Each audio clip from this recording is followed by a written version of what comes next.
வணக்கம் and welcome to box office. ஒவ்வொரு வீக்கும் release ஆகக்கூடிய படங்களுடைய குயிக் ரிவ்யூ தான் நம்மளுடைய பாக்ஸ் ஆஃபீஸ்ல பார்த்துட்டு இருக்கிறோம். அந்த வகையில இந்த வீக் ரிலீஸ் ஆயிருக்கக்கூடிய படங்களுடைய குயிக் ரிவ்யூ பார்க்கலாம் வாங்க.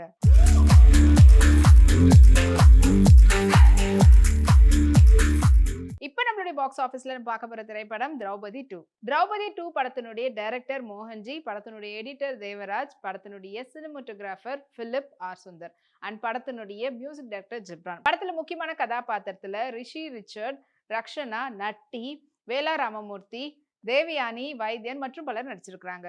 படத்தினுடைய ஒன்லைன் ஸ்டோரி பத்தி சொல்லணும்னா 16ஆம் நூற்றாண்டுல நடந்திருக்கக்கூடிய அப்பத்திய சம்பவத்தை தழுவி எடுக்கப்பட்டிருக்கக்கூடிய ஒரு புராண கதை தான் இந்த திரௌபதி 2.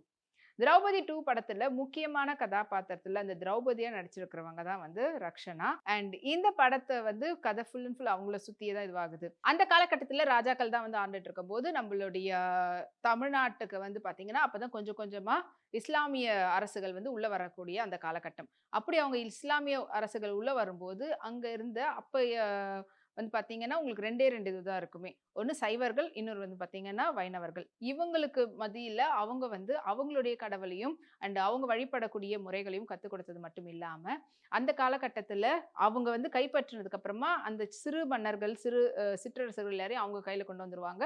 அப்போ அவங்களுக்கு தேவையானதெல்லாம் அவங்களுக்கு என்னென்ன வேணுமோ அதெல்லாம் அவங்க எடுத்துட்டு போயிடுவாங்க. ஸோ இப்படி இருக்கக்கூடிய காலகட்டத்துல இஸ்லாமியர்கள்ல முக்கியமா துக்ளக் அவங்க வந்து உள்ள வந்ததுக்கு அப்புறமா, அங்க இருந்து ஒரு சிற்றரசர் வந்து அவருடைய நாட்டையும், அவர் நாட்டு மக்களையும் அவங்களுடைய சொத்துக்களையும் காப்பாத்துறதுக்காகவும், மக்களை காப்பாத்துறதுக்காகவும் என்னெல்லாம் பண்ணாங்க.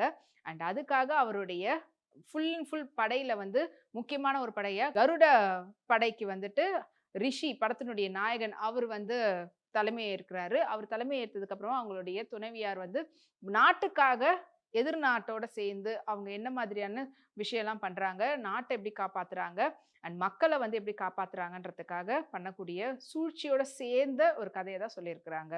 அண்ட் இது மட்டும் இல்லாம ஒவ்வொருத்தருமே வந்து அவங்களுடைய கதாபாத்திரத்தை ரொம்ப தத்ரூபமா பண்ணியிருக்கிறாங்க.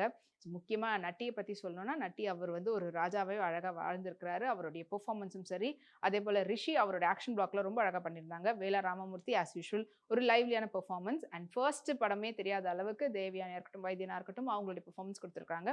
அண்ட் முழு படத்தையும் வந்துட்டு அவங்களுடைய பெர்ஃபார்மன்ஸ் மூலயமா அழகா கொடுத்துருக்காங்க. படத்தினுடைய கதாநாயகி ரக்ஷனா இந்துஜன். அவங்களுடைய பெர்ஃபார்மன்ஸ் வந்து ரொம்ப ஹைலைட்டடா இருந்தது. அவங்களுடைய ஃபர்ஸ்ட் வே ஆஃப் அவங்களுடைய பியூட்டி பிரசன்ஸா இருக்கட்டும் அண்ட் எதிர் நாட்டுக்காரவங்க நாட்டை வந்து ஆக்கிரமிக்க போறாங்கன்னும் போது அந்த நாட்டுக்கு போய் அவங்க ராஜாவோட இருக்கக்கூடிய ஒவ்வொரு எப்படி வந்து ஸ்பை பண்ணி அவங்களுடைய சொந்த நாட்டுக்கு சொல்றாங்கன்றது எல்லாமே வந்து சொல்லியிருந்தாங்க.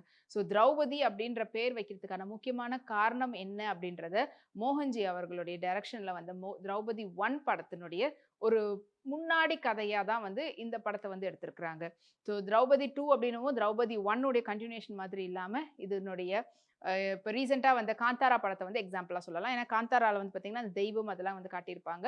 ஸோ அந்த காந்தாரா 1க்கு பதிலா காந்தாரா 2ல தான் வந்து எப்படி அந்த காட்டை வந்து அவங்க வந்து ஆட்சி செஞ்சாங்க, எப்படி அந்த தெய்வத்துக்கிட்ட எல்லாம் போனாங்கன்றது மாதிரியே இதுலயும் இந்த கம்பாரிசன் வந்து கொடுத்துருக்காங்க. ஸோ இந்த படத்துக்கான பெரிய பிளஸ்ன்னு பார்த்தீங்கன்னா படத்தினுடைய மியூசிக் டைரக்டர் ஜிப்ரான் அவர்களுடைய மியூசிக் தான். அண்ட் படத்தினுடைய சினிமாட்டோகிராஃபர் அவருடைய ஒர்க் ரொம்ப அழகாக பண்ணியிருக்காரு பிலிப். எடிட்டர் தேவராஜ் அவங்களுடைய ஒர்க் வந்து எந்த அளவுக்கு தேவையோ அதை கரெக்டாக கொடுத்துருக்காரு. ஸோ ஓவராலா திரௌபதி 2 திரைப்படம் வந்து பார்த்தீங்கன்னா ஒரு நம்மளுடைய பூர்வீகம் என்ன, நம்மளுடைய வரலாறு, ஹிஸ்டரி எல்லாம் பிடிச்சவங்களுக்கு கண்டிப்பா இந்த படம் வந்து பிடிக்கும். அண்ட் இந்த படம் இப்போ தியேட்டர்ல ரிலீஸ் ஆயிருக்கு. தியேட்டர்ல போய் பாருங்க. இந்த வீக் ரிலீஸ் ஆன படங்களுடைய குயிக் ரிவ்யூ பார்த்திருப்பீங்க. இதே போல நெக்ஸ்ட் வீக் ரிலீஸ் ஆகக்கூடிய படங்களுடைய குயிக் ரிவ்யூட உங்களை அடுத்த பாக்ஸ் ஆஃபீஸ்ல மீட் பண்றேன். அது வரைக்கும் நீங்க உடனுக்குடன் சினிமா அப்டேட் மற்றும் டீடைல் ரிவ்யூலாம் பார்த்து தெரிஞ்சுக்கிறதுக்கு நம்மளுடைய வீப்ளே எக்ஸ் தளத்தையும் வீப்ளே யூடியூப் சேனலும் சப்ஸ்கிரைப் பண்ணி எல்லா வீடியோஸ் பார்த்து என்ஜாய் பண்ணுங்க. Take care and by.